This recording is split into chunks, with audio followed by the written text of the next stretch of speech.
like to call to order the St. Charles City Council meeting for Monday, October 6, 2025. Roll call, please. Gem? Here. Spellman? Here. Petrilla? Here. Warble? Here. Besner? Here. Weber? Here. Lakaitis? Here. Folk? Here. Bongard? Here. Munn? Here. Okay, I'd like to start tonight by asking Alderman Gebb to give tonight's indication. If everyone could please rise. Thank you. Good evening, everyone. Good and gracious Lord, we are grateful for residents, students, businesses, and organizations that make St. Charles a great place to live, work, learn, and play while exhibiting the spirit of our community. Guide our meetings with your spirit of respectful discussions and thoughtful decisions. Keep safe and protect our police, fire, EMTs, and all first responders as they go about keeping our residents and visitors safe.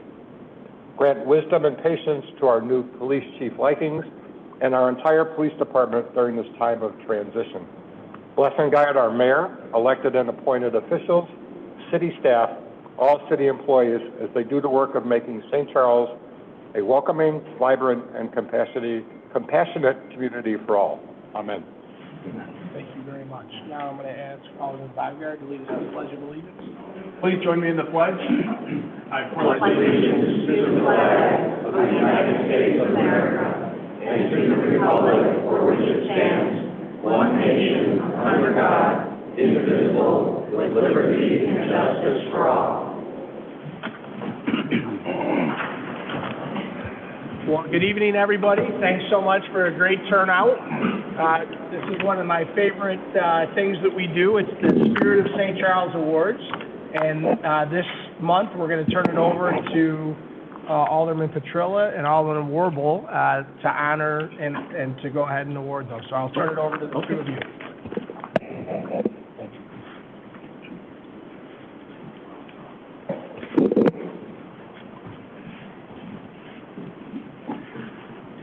Good evening, everyone.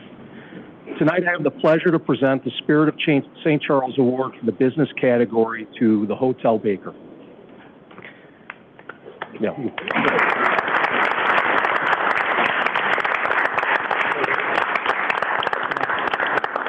Joe Salas couldn't join us, but if Rowena and her team would like to come up, you can stand here while I give a short presentation.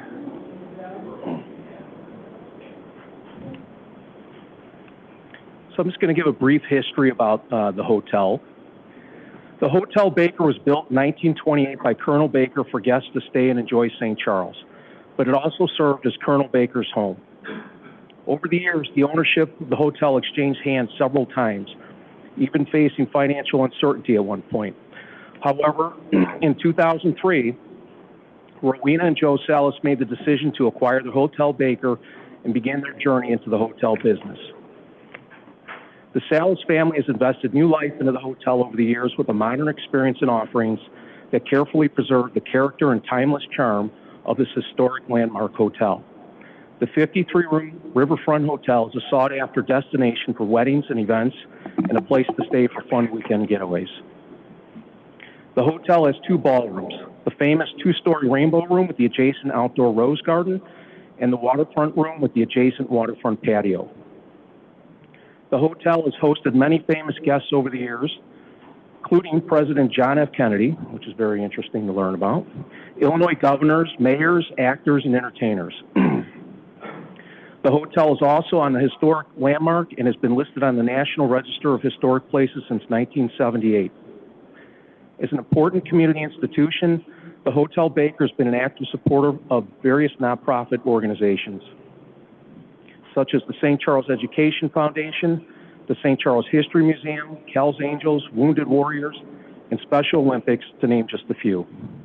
David and I would like to thank you for your ongoing commitment and dedication to St. Charles and for preserving the legacy of the Hotel Baker, which is truly the crown jewel of the Fox.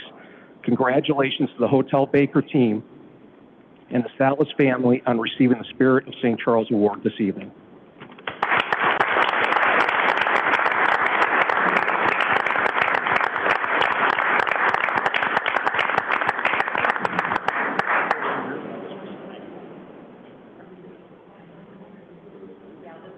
Where are you going?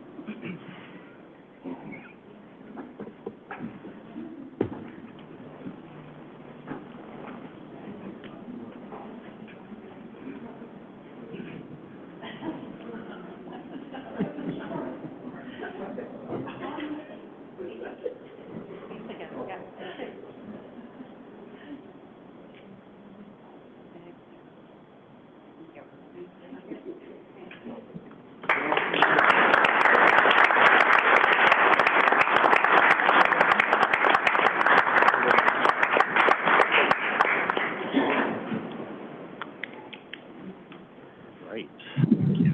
Good evening, everybody. Tonight, it is my privilege, our privilege, to present the Spirit of St. Charles Award to two extraordinary individuals there you are, whose dedication, leadership, and compassion have left an indelible mark on our community, and that is Tom and Chris Anderson. If you guys would like to come up.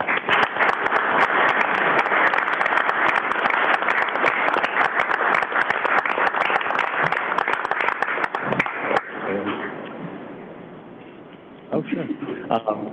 I'm just kidding. Tom is a lifelong fourth-generation resident of St. Charles, and his commitment to this city runs deep.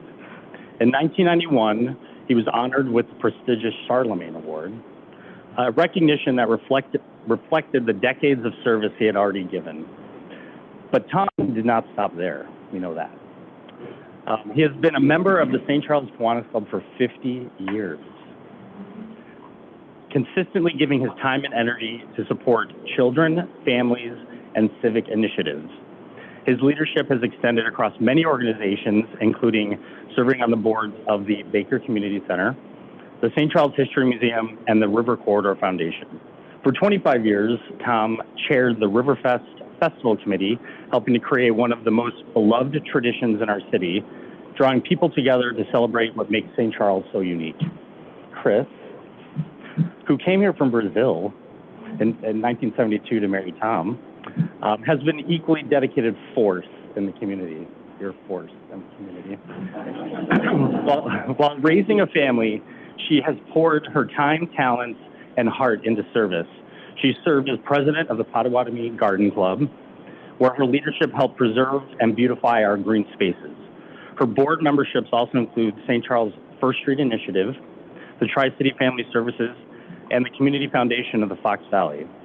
She also served as president of both the Del Nor Hospital Auxiliary and the St. Charles High School PTO. All of these organizations have touched lives across every corner of our community. And Chris is currently serving as a commissioner on the St. Charles Equity and Inclusion Commission. Through all of her efforts, Chris has strengthened families, supported healthcare, and enhanced the quality of life for so many. And I would be remiss if I did not also mention two more things that the Andersons have done for our community. Their work and dedication have also allowed all of us to experience two beloved institutions, the Colonial Cafe and the kitchen sink. Two St. Charles symbols, if I may say so. I have not finished one, but I came close. Together, Tom and Chris exemplify what it means to live with the spirit of St. Charles. Their service has never been about recognition or accolades, but about giving back to a community they deeply love.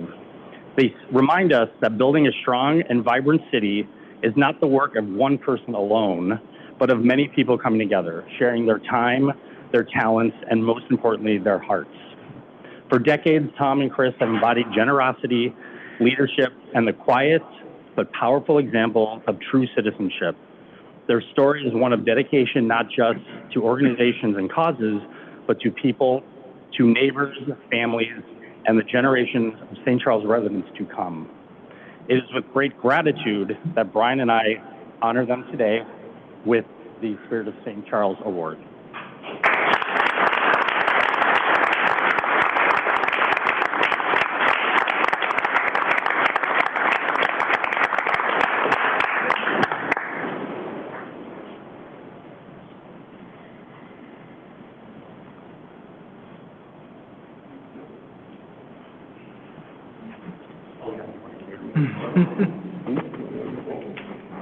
Tom said he wants to talk, but when I met the ice cream man 52 years ago, I thought about free ice cream the rest of my life. How can I pass that? Now the microphone is his.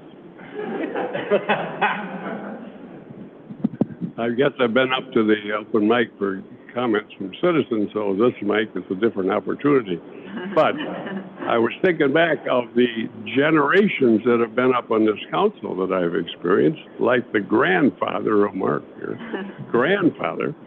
I don't think your dad was here, no. No, but anyway. no. So it's been changes in town, but the biggest change is the living experience in St. Charles and the experience of what we were able to do is a part of what all of you are a part of.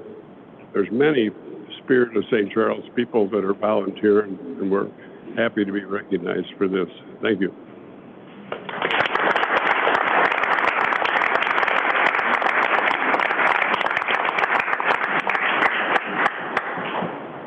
I'm also happy to present the Spirit of St. Charles Award for academic and athletic achievements to a very talented student and athlete at St. Charles East High School, which is also my alma mater, but it was just called St. Charles High School at that time. But Ellie Corcoran, if you'd like to come up here.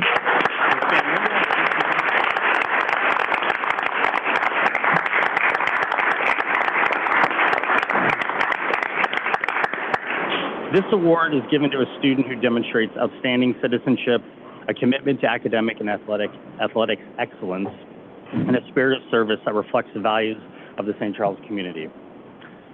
Ellie embodies the characteristics of a very well-rounded member of our community. She has dedicated herself to her academic studies as well as given back. Ellie has served as a physical education leader. You've served on the student council as the secretary when you were a freshman. You were the president when you were a sophomore. I'm seeing a pattern happening here. And then you were the vice president junior year. Are we going to see you up here? She has served as a freshman mentor, which is important, of course, for students to have role models, a peer leader, and most recently, you became a member of the Spanish National Honor Society and a member of their advisory council. Ellie is a member of the St. Charles East High School varsity swim team. Outside of school, she has served as a lifeguard for the St. Charles Park District at Norris Pool and still teaches swimming lessons and serves as a coach to younger swimmers and up-and-coming swimmers. Ellie has consistently shown kindness, respect, and leadership both in and out of the classroom. For instance, you are also an active member of Christ Community Church, church camp leader, again, working with youth, and you support children and adult ministries. Whether it's through volunteering, mentoring peers, participating in student activities, or simply by setting a strong example day to day, Ellie reminds us of what it means to live with integrity, generosity, and community spirit. Therefore, Brian and I would like to present you with this Spirit of St. Charles Award.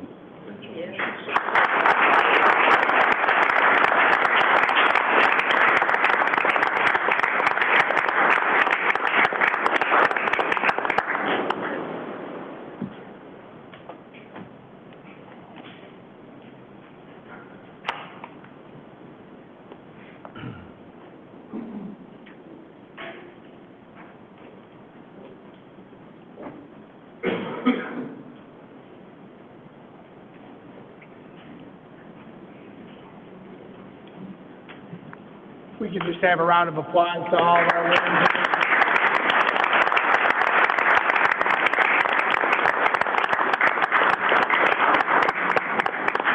So just real quick before we get to the business part, Fifth Ward is up next. Fifth Ward, thanks for doing such a wonderful job.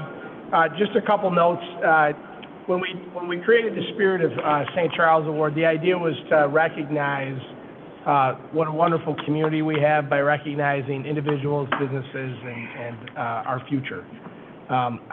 When we talk about the Hotel Baker and Tom and Chris Anderson, we're talking about the icons of St. Charles. And so you have provided, both as a business and as a couple, have provided an example that all of us should follow as it relates to giving back to the community. And when I think about the future, Ellie, you're our future. And our future is in pretty good hands if it's people like you that are going to be coming up. Stay in St. Charles, all right? Stay in St. Charles, and I have no doubt that your future is bright.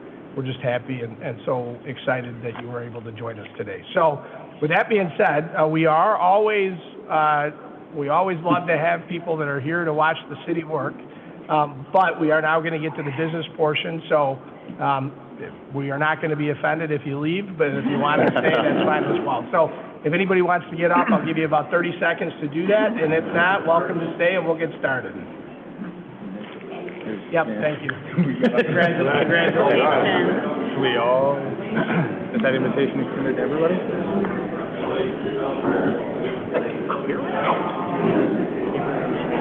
Thank you. Well done, Dan. Nice job. Steve and Ed, you guys are up next month? Yes, November 3rd, right? First speaker. Yeah. You tried to complete Anderson down to 2 pages. Yeah, impossible. We got it.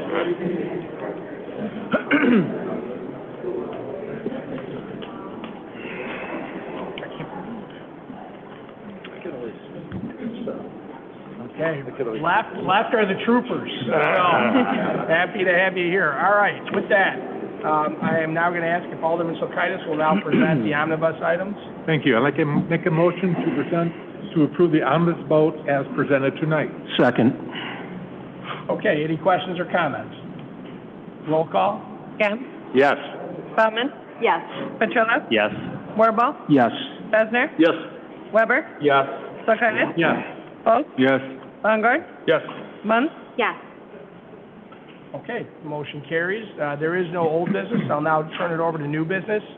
I am going to be presenting and asking for a motion and a recommendation from myself to approve the appointment of Jamie Muntz as our city liaison to the River Corridor Foundation. Move for approval. Second.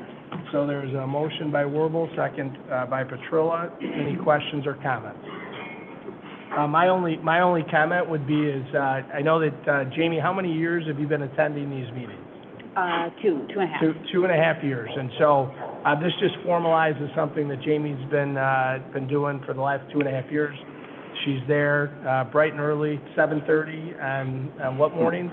Wednesday mornings, and so this just formalizes that, and we're happy to do that. So, roll call, please.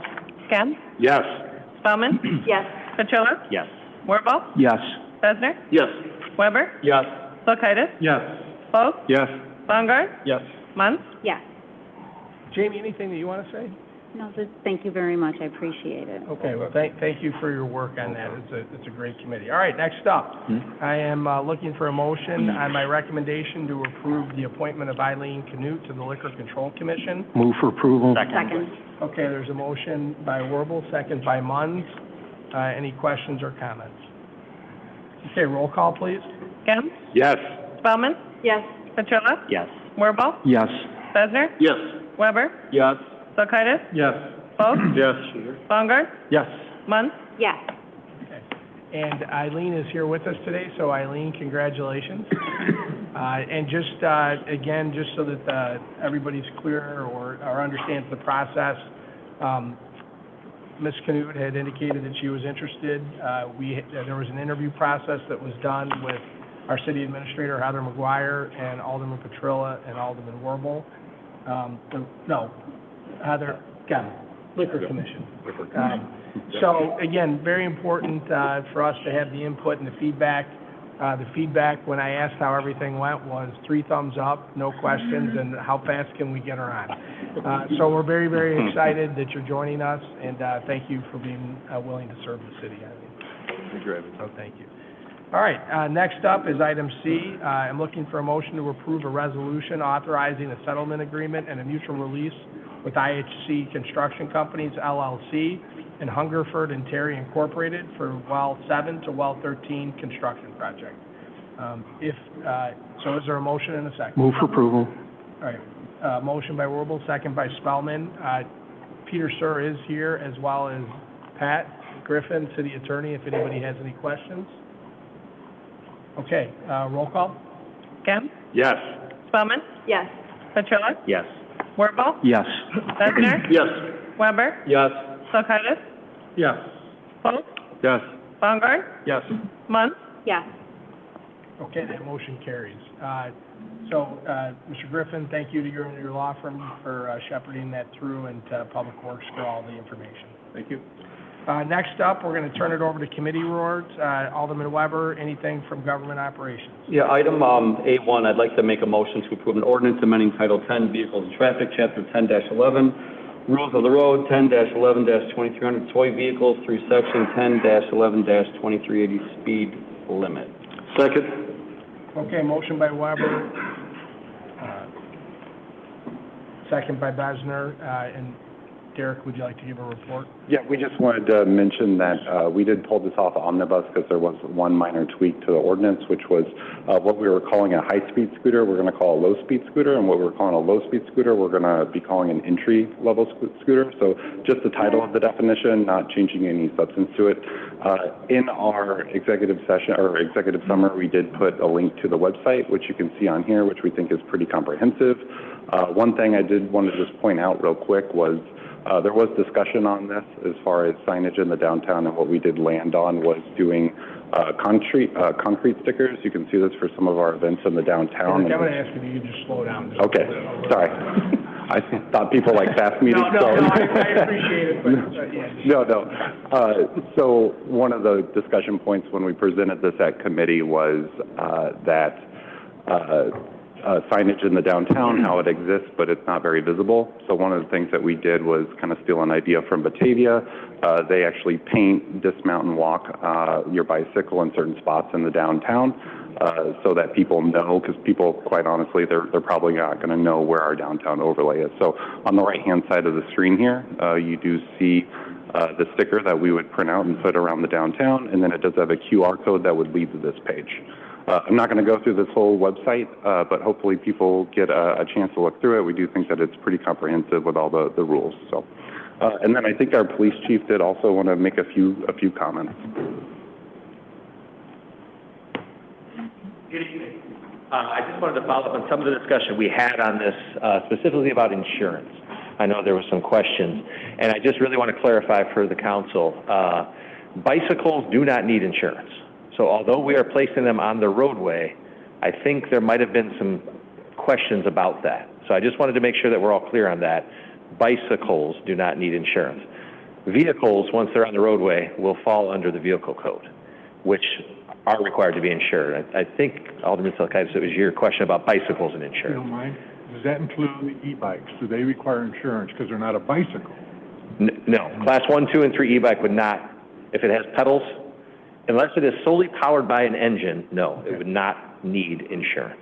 Okay. And I think there was a little bit of discussion about that. There was, thank you. Yeah. That was on my questions. Okay. Yeah, so again, if it is a motor, like a scooter, and they've done a great job with this website. If you haven't seen it yet, when you jump on that website, it's going to clear up a lot of this. But I just wanted to follow up because I did some further research. And again, we will defer to the rules of the road and the compiled statutes for vehicles that are driven on the roadways. But e-bikes per se, class 1, 2, and 3, would not need insurance. Okay, then may I continue? Thank you. Just before you leave. Sure. So I guess the question is enforcement on this. How are we going to, just like any traffic violation, I mean, it's a matter of being there at the right time, but are we actually, are our police officers going to be looking for education, prevention, I want to do safety. education. I don't want to give tickets out. That's what I do not want to do. But I got them in the first ward on South Tyler that I'm aware of, and even on my street. They just blow through the stop signs. They don't know or they don't care, one of the two. Correct. This is what the whole point of this is, to prevent that. Okay? Yeah, I couldn't agree more. Just in the suburbs today, a young student, I believe, was killed on a skateboard. And I believe it was a motorized skateboard from what I'm hearing. So education, prevention, the enforcement would have to be, I think, last resort. I think we need to teach our kids right. I need to teach our parents to have some accountability. Right. I agree with you, man. I do not want to go ticket everybody who does anything. I just want to make sure they, just like they're on a public street, they need to follow the rules of the road.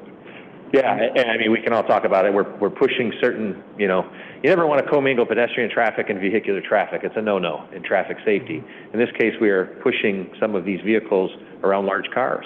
But that is the law. That's the law, and I'm not sure. I personally think there'll be some legislative fixes, I would imagine. We'll have to wait for those, but yeah. And just going back to the insurance real quick. So if they don't have to have insurance, then since they're minors, most of them are going to be minors who are doing this, they'd be covering the homeowner's insurance of the parents. Is that how you understand it? I think that's a legal question that would have to be deciphered, but I think you could go after a party, certainly. Do you have any, you don't need to know, tell me. Yeah, it just depends on the policy. Some of them would have coverage and others would not. Okay. There is optional policies for bicycles. They exist. Allstate has them. A couple of the big carriers do have policies, but again, it's not a requirement. I agree. It's not a requirement, which is then you're going to get someone who doesn't have insurance, and then you're back to a situation like that. Okay. Correct. Thank you. Okay, Councilmember Munn. Thank you so much. I don't know if this is for the chief or for Derek or for both or for all staff, but in the interim, while we are waiting for hopefully more legislation from downstate, for more statewide guidance, what is our plan for education and for other governance? I know that's what our plan is that we're going to educate, but how exactly are we going to do that within the community? How are we going to share this information, first of all, aside from just having it on the website? Are we going to make people aware that this now exists? And then also, how are we going to more broadly teach people that these are the rules and what the right and wrong ways to utilize these vehicles are? I have a meeting tomorrow morning at the schools. It's going to be on my topic to discuss with them. What can we do internally within our schools? Because it's starting with younger and younger and younger, and the bikes are getting faster and faster, or vehicles for that matter. So I think we have to start with schools. I think it needs to be on our social messaging. I think it needs to be at special events. And I think we need to really get to our community and hold our parents accountable. I mean, if they are buying these vehicles, I'll call them bicycle or otherwise, for their children, they have to understand there's inherent dangers that come along with that. And that's really, to me, the number one thing is the safety aspect. I mean, the legal aspect, we can, talk about all day, but we want to keep our children and our other people in the community safe. Okay, thank you. You're welcome. And I know I've had a question from a couple of residents about asking for licensure, like we're having the city require people being licensed. And my personal take on that, I don't know what yours is, but that's really outside of our purview, and that would be something that I think we would ask for our legislators to do at the state level. That's something that we can't ask people that are traveling into our city to have licenses for bicycles. That would be impossible for us to manage, I think. I don't know if you have a particular take on that. Yeah, I would agree with you. I don't think we're in the business of issuing permits specific to vehicles. I think that's a statewide issue. Again, I would just point out, we use bicycles very broadly, I think, unfortunately, or e-bikes very broadly, and there is a big line in the sand of what a bicycle, man-powered, woman-powered, engine-powered, compared to other vehicles that are ending up on the roadway that are not bicycles. Yeah. And those, defer back to law. Right. Okay, thank you so much. Okay, I'm looking to see if there are any other comments. Just a question. I'm also not sure who to address it to, but I know that helmets are not part of the ordinance, but I was just curious, is it part of an ordinance in other communities? Consider that for children. I know they're not even required for motorcycles. Some have. I've talked to some other chiefs that their communities are trying to pass laws for, under 18 or under 16, depending. I think, again, it's not a state mandated policy. It's best practice, I would say, if my child was out on one, even on a bicycle, let alone an engine driven. I think it's good to have that on the record. Thank you. Okay. Anything else? Okay, roll call, please. Gebb? Yes. Feldman? Yes. Petrillo? Yes. Warble? Yes. Besner? Yes. Weber? Yes. Lukaitis? Yes. Post? Yes. Baumgart? Yes. Munn? Yes. Okay, thank you. Motion carries. All right, Alderman Baumgart, anything from Government Services? Nothing further, Your Honor. Alderman Warble, anything from Planning and Development? Nothing further, Your Honor. Okay, we are now turning to the part in the agenda for public comment. Is there any public comment? Mr. Leffler? Hello, Steve Leffler. Going to our e-bike, I'm going to be quick because I know there's a Cubs game and want to get out of here. As far as e-bikes go, I have a Class 3 e-bike. I can go 29 miles an hour, but now I cannot legally ride on our sidewalks. A couple of days ago, I drove down to the Chamber of Commerce on my bike because it was the week without driving, so I took my bike and I went down there, but I had to drive on the sidewalk. I wasn't going to risk my life on North Avenue. So now that we have this law in the town, I think there are places where we need to look at our sidewalks and their use and see if we can't get a wider or a bike path instead of a sidewalk, such as down there towards the Chrysler dealer. Second item, debt service for anybody who's paying attention. Last month, we paid $115,849.88 in debt service. If we could please be careful with taxpayer money. And third item, the weather's really nice. It would be great if we could keep the folks over at the First Street Plaza open as long as they can. I know Dino was planning on packing up his stuff here shortly because his lease expires. It'd be great if we could let them go through the winter or however long we can do it over there. It'd be nice to allow them to keep generating tax money for us. Thank you. Okay, thank you.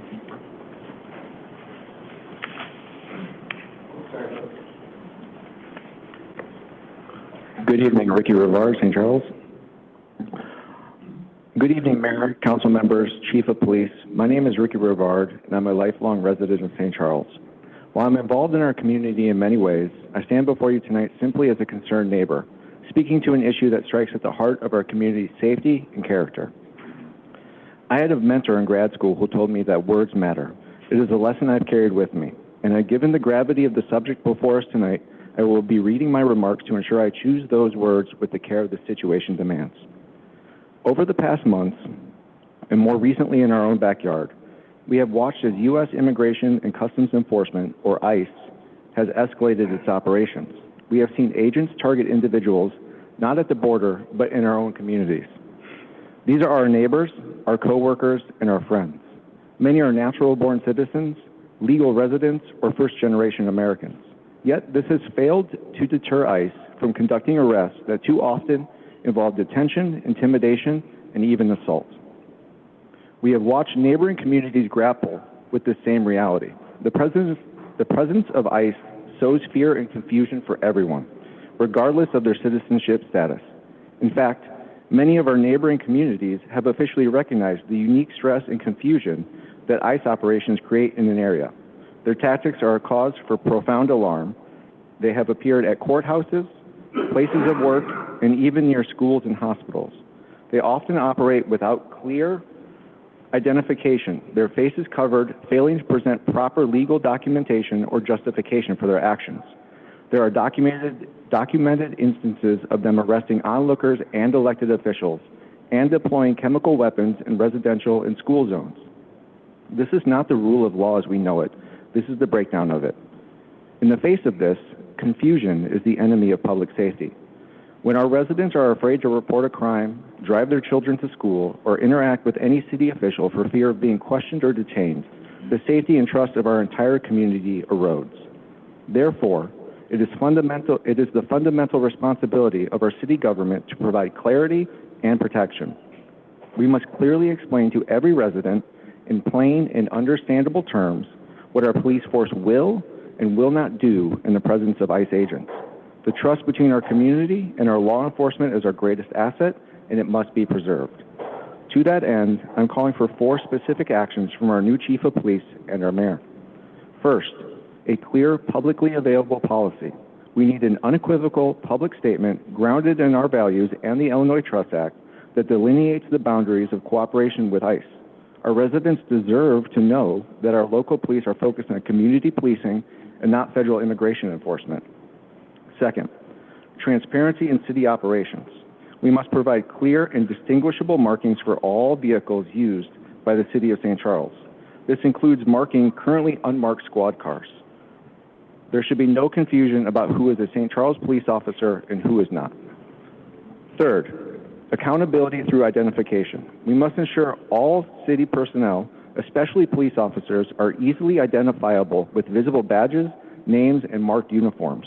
Our public service must be known to and recognizable by the people they serve. Operating without clear identification fractures the very trust we rely on. Finally, protection of public trust. We must direct our city agencies to prohibit ICE agents from using any city property, including our parking lots, communities, or parks, to conduct, gather, or stage their raids.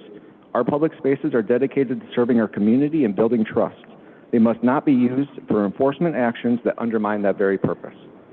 I want to applaud our brothers and sisters in law enforcement, both here and across the state, who have shown integrity in upholding state laws like the Trust Act.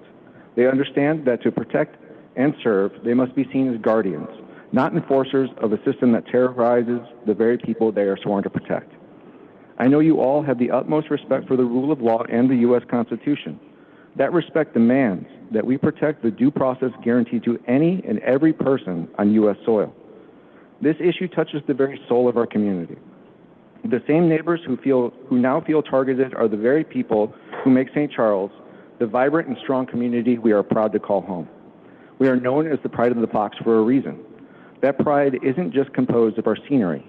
It lives in the spirit of the people of St. Charles. At this moment, everyone is looking to you, our leaders, for guidance. We have a critical choice: to lead with clarity over confusion and with principle over fear. This is our opportunity to prove that the spirit of St. Charles means we protect everyone who calls the city home. I urge you to take this opportunity. Thank you for your time and your service to the city. Okay, thank you. Thank you.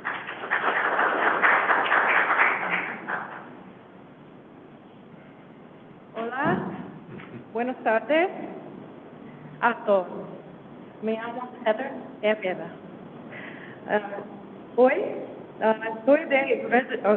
I'm going back to English. I'm a resident of St. Charles. I'm in Ward 5. I'm speaking just on the back of Ricky, similar to augment what's happening in our community. I speak up today on behalf of not tens, not hundreds, but thousands of scared residents, citizens, and just business owners, right? These are the folks who are enduring escalated trauma, humanitarian crises, with neither sufficient resources nor support from our locally elected and appointed and trusted officials. While the amazing work that I've witnessed firsthand in West Chicago specifically has been spearheaded by a group of largely young residents, their work would not be possible without the partnership with their mayor, their police chief, and the wonderful teachers of their community. However, as of now, we are still falling short of safeguarding our constitutional rights and common decency overall. As of today, and unless the city deems otherwise, St. Charles has been complicit in welcoming, hosting, and abetting the lawlessness of federal agents within and beyond the city limits and without redress. I come to you knowing that the effects on the community will be everlasting if we don't unite to protect everyone. Todos unidos.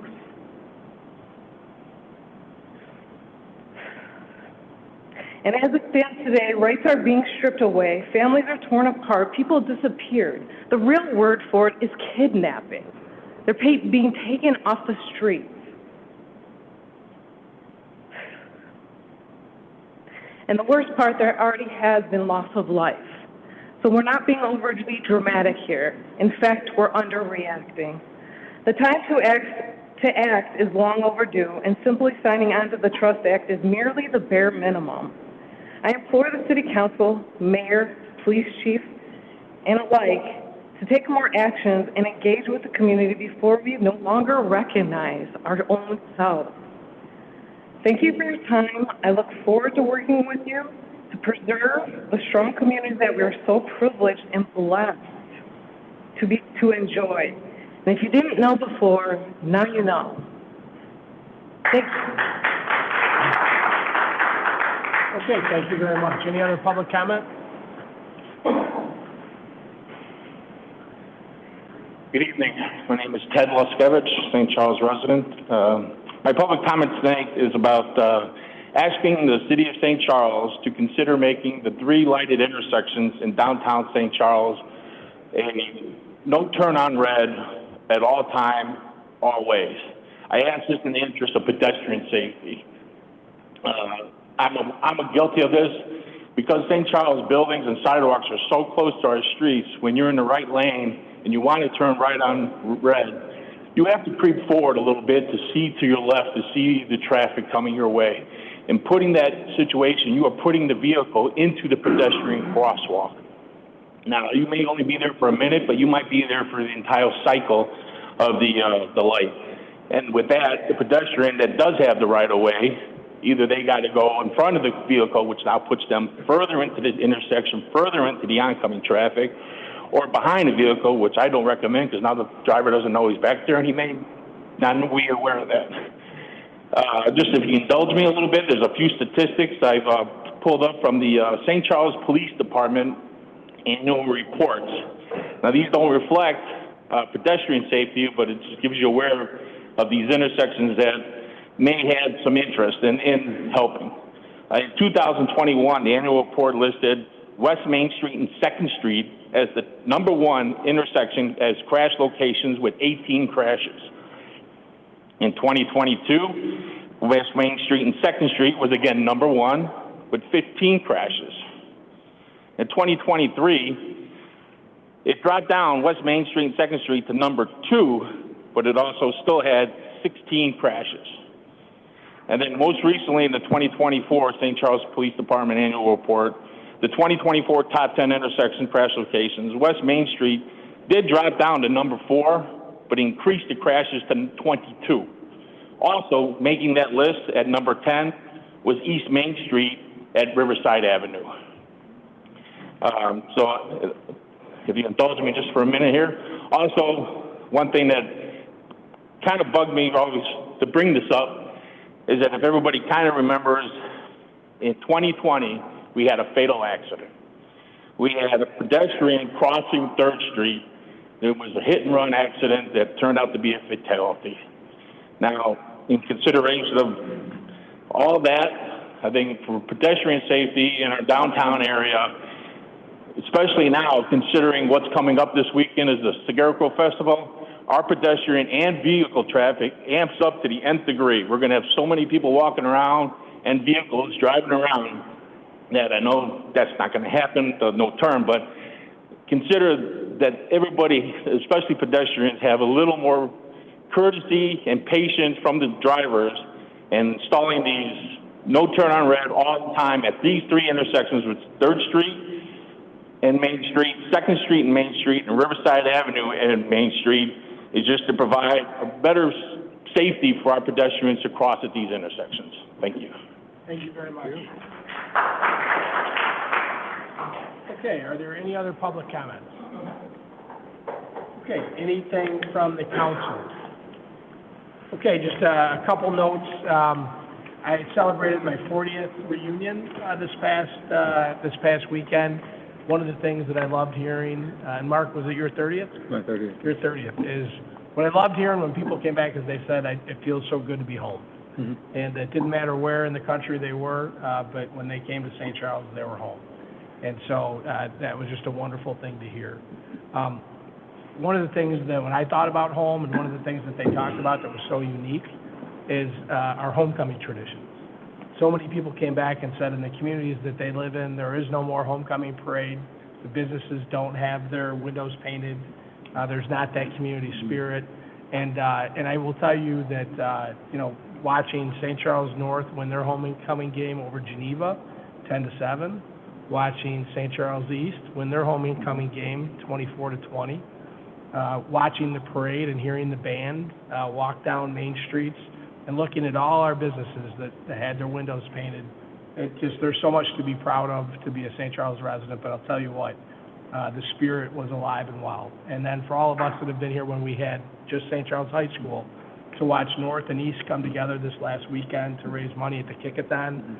The Kick-a-thon has raised over $1 million for cancer research this year. I don't know if I know that the 2 charities was Fox Valley Heart for Hopes and also Hardy Strong.